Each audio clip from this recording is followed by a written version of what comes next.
अस्सलाम वालेकुम नाजरीन, उम्मीद है आप सब खैरियत से होंगे। आज हम एक मज़ेदार और ख़ास डिश तैयार करने जा रहे हैं, तो आखिर तक हमारे साथ रहिए।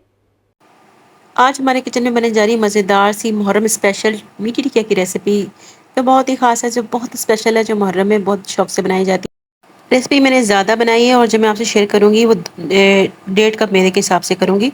ठीक है, तो आपने आधा कप यहाँ पे चीनी ले लेनी है, उसमें 3 से 4 इलायची डाल लेनी है, उसको अच्छे से पाउडर फॉर्म में ले आना है। यहाँ पे हम एक बाउल में ले लेंगे 1.5 कप मैदा, उसमें 1/4 कप सूजी ऐड कर देंगे।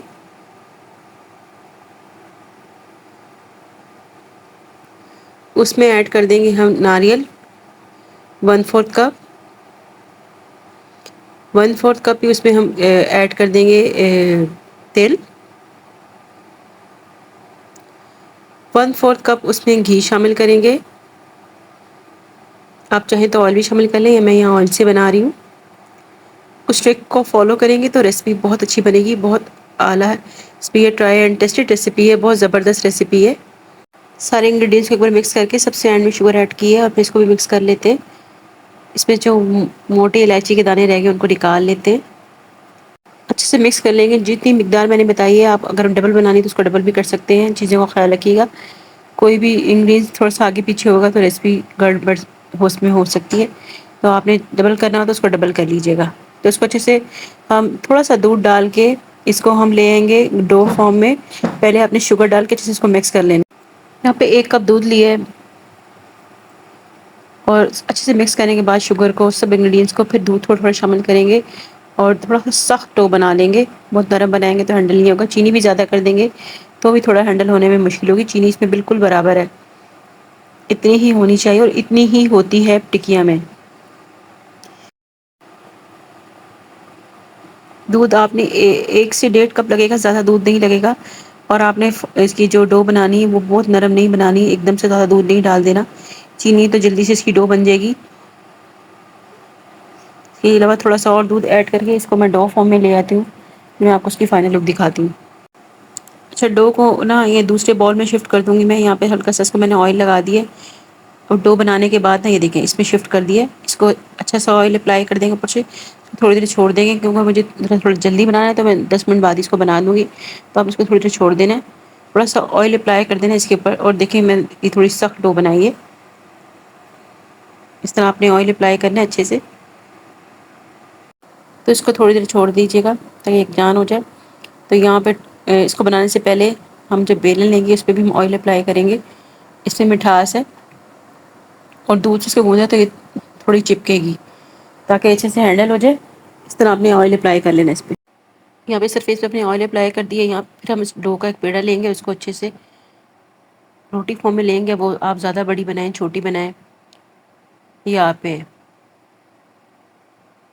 तो एक गिलास ले लीजिएगा, कटर ले लीजिएगा, या कोई भी छोटी सी कटोरी जो आपके पास मौजूद हो, वो आप लेके इस तरह इसको बिस्किट की शेप दे दीजिएगा। चाहे तो पहले तेल लगा लें, चाहे तो बाद में तेल लगा लें। इस तरह ये प्रोसेस करना बहुत ज़रूरी है किसी भी कांटे से, ताकि वो फूलेगी नहीं। ट्राई एंड टेस्टेड रेसिपी है, लंच बॉक्स के लिए भी अच्छी है, टी टाइम के लिए अच्छी है, बहुत अच्छी रेसिपी है। मुहर्रम में ये बहुत बनाई जाती है। तिल मैंने ऊपर से अप्लाई कर दिए हैं, गर्मी है ज़रा तिल मैंने थोड़े कम डाले हैं। तो बस इस तरह आपने निकाल लेनी है जिससे आपको इजी लगे। जो इसको दोबारा से बिस्किट देखिए, इस तरह मैंने नेक्स्ट भी बनाई है रोटी, उस पर तिल पहले से लगा दिए। इस तरह भी आप कर सकते हैं, पहले तिल लगा लें, बाद में तिल लगा लें, या इसके गूंदते हुए डो में तिल डाल लें। जिससे आपको इजी लगे वैसे ही आपने अपनी रेसिपी को हैंडल कर लेना है। इसको भी हम अच्छे से कटिंग कर लेंगे। इसी तरह दोबारा से आपने यूँ बना के इसको शेप दे देनी है। अगर आप छोटी टिक्की बनाना चाह रहे हैं तो छोटी भी इसमें दो बन सकती हैं। तो इस तरह हम सारी टिक्कियाँ बना लेंगे। इसको आपने किसी भी स्पून से, इस तरह चम्मच से, स्पैचुला जो उसको उठा लेना है और इसी से इसको शेप देके इसको दोबारा से, ये देखें कितनी अच्छी इसकी शेप बन गई है और तिल भी कितने अच्छे इस पर लग रहे हैं। तो बस इसको हम फ्राई होने के लिए रख देंगे। तो ऐसे भी ये ईजीली हैंडल हो रही है। देखें जब ऑयल अप्लाई करेंगे तो ज़रूरी नहीं है कि आपको किसी स्पून से उठानी पड़े, किसी भी चम्मच से। देखें ऐसे भी इजीली हैंडल हो रही है, शेप भी ठीक है। अगर आप बिगनर हो तो आप इस ट्रिक को कर सकते हो आराम से। ठीक है, तो आपने सारी इसी तरह फ्राई कर लेनी है। और जो इस कॉल में डालेंगे इसको बिल्कुल भी हिलाना नहीं है। आप ये वीडियो किस मुल्क और किस शहर से देख रहे हैं, बराह करम कमेंट्स में ज़रूर बताएं। हमें आपके बारे में जानकर बहुत खुशी होगी। तो हम बाकी की टिकिया जो हमने बनाई है वो भी साथ ही डाल लेते हैं ताकि एक साथ सारी फ्राई हो जाए। तो इनको आपने बिल्कुल भी नहीं हिलाना जब तक ये थोड़ी सी गोल्डन ना हो जाए। ये तो ये देखें, फिर आपने इसको हिलाना है वरना ये टूट जाएगी। 2-3 ट्रिक्स हैं बस, कि इसको गर्म को हिलाना नहीं है और एक पे एक टिकिया को नहीं रखना पकने के बाद, फिर उसके बाद ये खस्ता हो जाएंगी। और बहुत अच्छी आप बना के इसको देर तक यूज़ कर सकते हैं। मतलब बच्चों के लंच बॉक्स के लिए भी बहुत अच्छी रेसिपी है, टी टाइम के लिए बहुत अच्छी रेसिपी है।